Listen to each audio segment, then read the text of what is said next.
आप सबका स्वागत है हमारे अपने YouTube चैनल में। जो कि आज हम डिस्कशन करेंगे जापान वीज़ा के बारे में, जो कि मैंने अप्लाई किया था। कुछ रीजनों के कारण मेरा जापान वीज़ा उन्होंने रिफ्यूज कर दिया, वीज़ा ऑफिसर ने। तो हम अपना सारा एक्सपीरियंस आपके साथ शेयर करेंगे और वीज़ा फॉर्म कैसे फिलअप करना है और इसका क्या क्या प्रोसेस है, हम स्टेप बाय स्टेप आपके साथ सब शेयर करेंगे। वीडियो के साथ आप बने रहना। सबसे पहले हम वीज़ा फॉर्म कैसे डाउनलोड करेंगे, हम BFS की साइट से जापान वीज़ा फॉर्म डाउनलोड कर सकते हैं और हम उसको पेन के साथ भी फिलअप कर सकते हैं और हम PC वगैरह के साथ प्रिंट आउट लेकर उसको फिलअप कर सकते हैं। वीज़ा फॉर्म देखने में इस टाइप का होगा और इसमें सबसे पहले पूछा गया है सरनेम और गिवन नेम। जिसका सरनेम और गिवन नेम सेपरेट है तो हम उसमें फिलअप कर सकते हैं। जैसे सरनेम हम ऊपर मेंशन कर देंगे तो गिवन नेम उसके नीचे हम मेंशन कर देंगे। अदरवाइज किसी का नाम पासपोर्ट पे एक ही होता है तो हम उसको ऊपर है और नीचे दोनों को में सेम मेंशन कर देंगे। और उसके बाद डेट ऑफ बर्थ, उसमें डेट ऑफ बर्थ मांगा गया है जो हमारे पासपोर्ट पे होगी, हम उसमें डेट ऑफ बर्थ मेंशन कर देंगे। उसके बाद प्लेस ऑफ बर्थ, हमारा जन्म कहाँ हुआ है, हम उसमें जो हमारे पासपोर्ट पे होगा वो हम उसमें मेंशन कर देंगे। उसके बाद हमारा जेंडर पूछा गया है, हम मेल है फीमेल है, उसमें हम फिलअप कर सकते हैं। और उसके बाद मैरिटल स्टेटस पूछा गया है, सिंगल, मैरिड, डिवोर्स, हम जो होंगे उसमें हम फिलअप कर सकते हैं। और उसके बाद हमसे पूछा गया है नेशनलिटी और सिटीजनशिप, क्योंकि हमारे पास इंडियन नेशनलिटी थी तो हम उसमें इंडियन फिलअप करेंगे। उसके बाद पूछा गया है नेशनलिटी और सिटीजनशिप, जो हम उसमें आधार कार्ड नंबर मेंशन कर सकते हैं। ID number issue to you your government, जो हमें ID इशू किया, जैसे कि हमारा पासपोर्ट गवर्नमेंट ने इशू किया, हम उसमें अपना पासपोर्ट नंबर मेंशन कर सकते हैं। और उसके बाद पासपोर्ट टाइप, क्योंकि हमारे पासपोर्ट टाइप ऑर्डिनरी होता है ज़्यादातर, तो क्योंकि हम नॉर्मल पीपल हैं। और पासपोर्ट नंबर, उसमें हमारा पासपोर्ट नंबर मेंशन कर सकते हैं। पासपोर्ट प्लेस ऑफ इशू, हमारा पासपोर्ट कहाँ से इशू हुआ, क्योंकि मेरा पासपोर्ट चंडीगढ़ से इशू हुआ तो मैंने उसमें चंडीगढ़ को मेंशन किया। और उसके बाद डेट ऑफ इशू, मेरा पासपोर्ट कब इशू हुआ था तो मैंने उसमें डेट मेंशन कर दी थी। डेट ऑफ एक्सपायर, मेरा पासपोर्ट कब एक्सपायर होना था तो मैंने उसमें मेंशन कर दिया था। इशूइंग अथॉरिटी, उसमें पूछा गया इशूइंग अथॉरिटी में हम उसमें मेंशन करेंगे ministry of external affair India. और उन्होंने पूछा गया उसमें purpose of visit to Japan, हमने उसमें मेंशन किया हम टूरिस्ट पर्पज से जापान जाना चाहते थे। उसमें पूछा गया length of stay in Japan, हमने उसमें 11 डे मेंशन किया हुआ था, क्योंकि हमारी 11 डे की ट्रैवल आइटनरी थी तो हमने उसमें 11 डे मेंशन कर दिया। तो उसके बाद port of entry into Japan, हम किस पोर्ट से जापान में एंटर करेंगे, हमने उसमें लिखा था टोक्यो। और उसके बाद हमसे पूछा गया इन्होंने वीज़ा फॉर्म में, जैसे कि इसमें पूछा गया नेम ऑफ शिप और एयरलाइन, हमने इसमें, क्योंकि मेरी फ़्लाइट थी जो कतर एयरवेज की थी तो हमने इसमें कतर एयरवेज मेंशन कर दिया था। और उसके बाद वीज़ा फॉर्म में लिखा हुआ है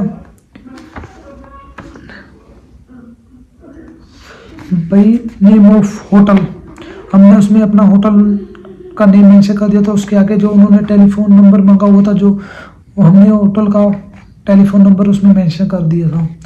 उसके बाद एड्रेस मांगा गया, जो हमारा एकोमोडेशन या होटल जो भी है हमने बुक किया, हम उसका एड्रेस इसमें मेंशन कर सकते हैं।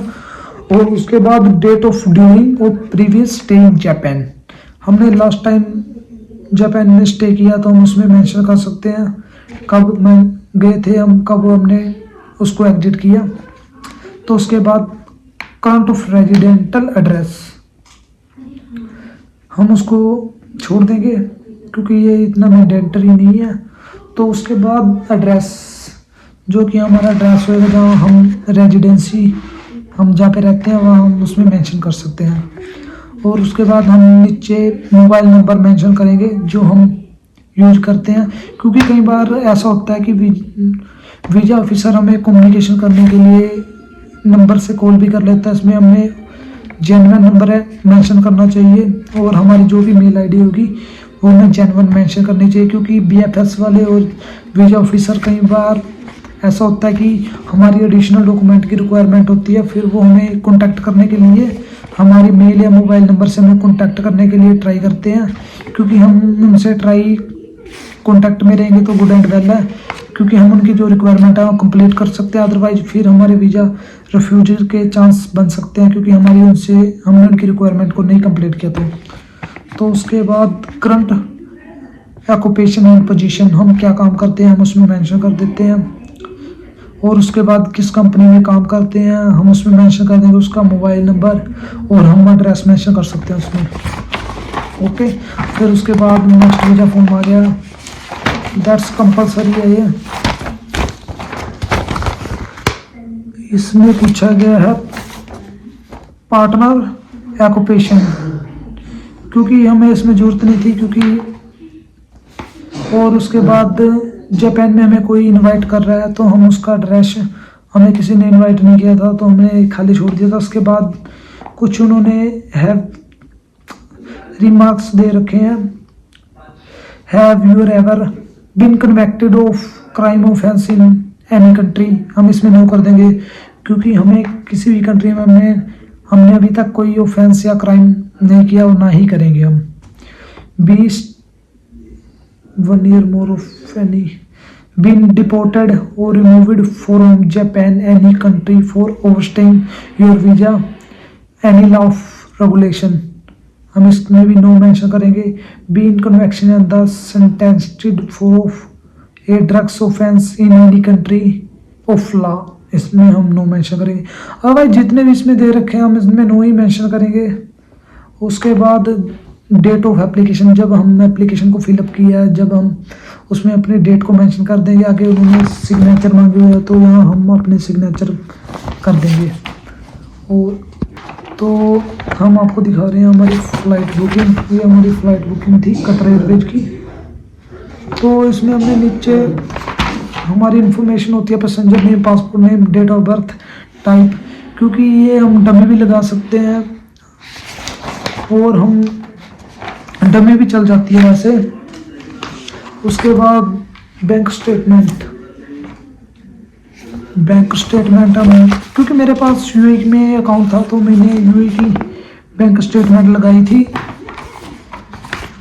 तो इसके बाद एनओसी लेटर, हम कहाँ जॉब करते हैं, एनओसी लेटर हमारे ट्रैवल पे, हमारी कंपनी या हमारे किसी भी को कोई ऑब्जेक्शन नहीं है हम उनमें मेंशन कर सकते हैं वो।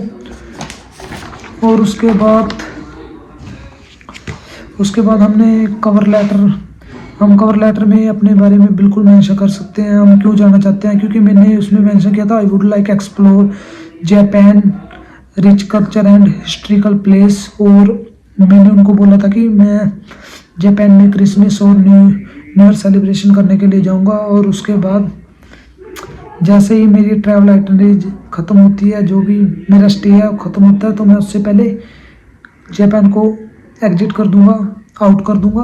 हमने चंडीगढ़ बीएफएस से फाइल को सबमिशन किया था, उसके लिए हमें कोई स्पेशली अपॉइंटमेंट लेने की कोई ज़रूरत नहीं है, हम बाय वॉकिंग भी फाइल सबमिशन करा सकते हैं।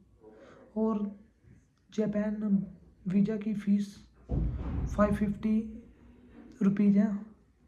और उसके लिए कुछ जैसे कि कोरियर सर्विस के एक्स्ट्रा है, जैसे 850 होंगे मे बी, और 750 उनके बीएफएस के सर्विस चार्ज है जो हमें वो सर्विस प्रोवाइड कराते हैं। ये हम चाहते हैं तो हम कोरियर सर्विस फीस पे कर सकते हैं, अदरवाइज हम नहीं चाहते तो हम बीएफएस सेंटर से पासपोर्ट कलेक्ट भी कर सकते हैं। और उसके बाद मैंने ट्रैवल आइटनरी मेंशन की थी, आप सबको ट्रैवल आइटनरी, ये फ़्लाइट बुकिंग, कवर लेटर से रिलेटेड कोई हेल्प चाहिए तो मैं आपकी हेल्प कर सकता हूँ। Japan visa processing time 5 to 7 days है, तो हमारे को तो 1.5 मंथ लग चुका था, क्योंकि उस टाइम पब्लिक हॉलीडे स्टार्ट हो चुके थे। क्योंकि मेरे कुछ एडिशनल डॉक्यूमेंट के लिए भी डिले हो गया वीज़ा,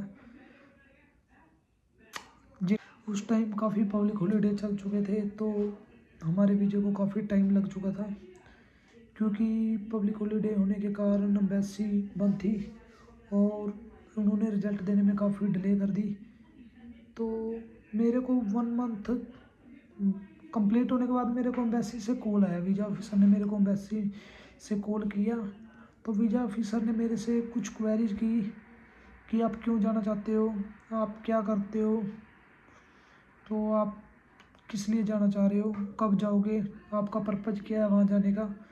तो फिर उन्होंने मेरे से सबसे पहले पूछा कि आप क्यों जाना चाहते हो। तो मैंने उनको बोला कि मैं टूरिज़म पर्पज़ के लिए जापान जाना चाहता हूँ। तो मैं उन कवर लेटर में ऑलरेडी मेंशन किया हुआ था कि मैं क्रिसमस और न्यू ईयर सेलिब्रेट करने के लिए मैं जापान जाना चाहता हूँ। तो वीज़ा ऑफिसर बोलते हैं कि चलो ठीक है, आप जापान जाना चाहते हो, आप कब जाओगे, कब जापान से वापसी आओगे। तो जो मेरी फ़्लाइट बुकिंग में टिकट की हुई थी, तो मैंने उसको सेम उनको बता दिया था, मैं इस तारीख को जाऊँगा, तो मैं इस तारीख को वापसी आ जाऊँगा। कहते चलो ठीक है। फिर उन्होंने मेरे से पूछा आपकी एनओसी, मैं कहा मैम वीज़ा फॉर्म में मैंने एनओसी लगाई हुई है। और उसके बाद उन्होंने पूछा कि आप, क्योंकि मेरे पास जो भी डॉक्यूमेंट थे वो मेरे यूएई की रेजिडेंसी थी, वो एक्सपायर होने वाली थी 27 दिसंबर को 2024 को। क्योंकि जो मेरी रेजिडेंसी थी उनके बिहाफ पे ही उन्होंने हमें वीज़ा ग्रांट करना था, जापान वीज़ा ऑफिसर ने। तो उन्होंने मेरे को पूछा कि आपका तो वीज़ा एक्सपायर होने वाला है और आप उसके बीच में ही जापान क्यों जाना चाहते हो। उनको ऐसा लगा कि ये जापान जाके वापसी नहीं आएगा, वीज़ा ऑफिसर को ऐसा लगा। वीज़ा ऑफिसर ने मेरे को बोला कि या तो आपने नया वीज़ा लगवाना है या लगवा लिया है, आपके पास कोई भी एविडेंस है तो can you share me, visa officer ने मेरे को बोला। मैं कहा ओके, क्योंकि हमारा प्लान नहीं था वीज़ा एक्सटेंड कराने का। तो उन्होंने बोला कि हम आपकी फ़ाइल को कुछ दिन के लिए होल्ड पे रख देते हैं, आप जैसे भी हमें डॉक्यूमेंट या कोई एविडेंस मेल करोगे तो हम आपको वीज़ा ग्रांट कर देंगे। तो ऐसे ही करते कुछ दिन चले गए थे। मैंने उनको एक रिक्वेस्ट लेटर मेंशन किया था, तो उनको कंसिडर नहीं करा। उनको लगा कि ये वापसी जापान जाके वापसी नहीं आएगा, तो उन्होंने मेरे को वीज़ा कैंसिल कर दिया, रिफ्यूज कर दिया। रिफ्यूज, जापान का वीज़ा रिफ्यूज कुछ इस टाइप का होता है। और हम रिफ्यूज होने के बाद 6 मंथ वीज़ा जापान का अप्लाई नहीं कर सकते, क्योंकि जापान के जो भी वीज़ा रिफ्यूज होता है उसमें वो ग्रेड देते हैं। जैसे आप देख सकते हो, A, B, C। ये हमारा वीज़ा रिफ्यूज हुआ था 2025 6 जनवरी। उन्होंने हमारे वीज़ा को डिसीजन दे चुके थे और उन्होंने वीज़ा रिफ्यूज कर दिया। तो वीज़ा रिफ्यूज कर दिया, तो उन्होंने जैसे ही डिसीजन दिया तो उन्होंने उसी दिन शाम को बीएफएस सेंटर में हमारा पासपोर्ट को फॉरवर्ड कर दिया था उन्होंने। तो उसके बाद उन्होंने वहाँ से कोरियर करा दिया। 2 दिन ही बाद मैंने अपना पासपोर्ट को रिसीव कर लिया था। मेरे को मेल भी आया, फीस आपकी रिफ़ंड कर दी गई है, आप हमें कुछ बैंक डिटेल सेंड कर सकते हो। तो फिर मेरे को डाउट हो गया था कि इन्होंने वीज़ा कैंसिल कर दिया है, तो मैंने उसमें अपनी बैंक अकाउंट की डिटेल भेज दी थी। तो मैंने एक बार बीएफएस के हेल्पलाइन नंबर पे कॉल भी किया था, तो उन्होंने मेरे को बताया कि सम केसेस होते हैं, मैक्सिमम केस में वीज़ा फ़ीस रिफ़ंड करते हैं, तो उसमें वीज़ा कैंसिल होने पर ही फ़ीस रिफ़ंड करते हैं। सिर्फ ये एक जापान एम्बेसी है जो कि वीज़ा रिफ्यूज होने के बाद वो फ़ीस को रिफ़ंड कर देते हैं।